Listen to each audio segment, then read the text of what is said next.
મિત્રો, આપણે ત્યાં 3 નીતિ બહુ વખણાય છે અને બહુ વંચાય છે અને બહુ સચવાય પણ છે.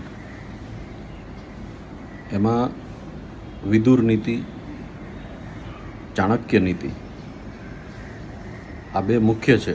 ત્રીજી નીતિ જે બહુ વાચકો સુધી પહોંચી નથી, પણ કન્ટેન્ટની દૃષ્ટિએ, એના સત્વ અને તત્વની દૃષ્ટિએ પેલી બંને નીતિઓ કરતાં એની ગહનતા વધારે છે, એવી શુક્ર નીતિ.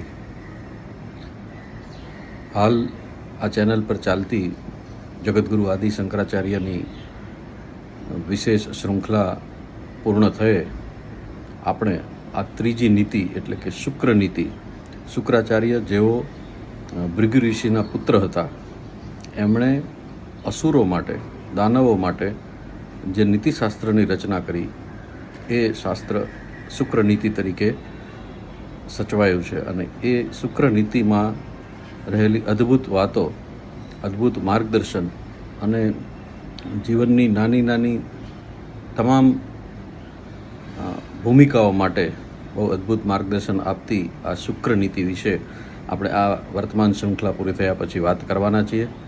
મને આશા છે કે આપને એ જરૂર ગમશે. ધન્યવાદ.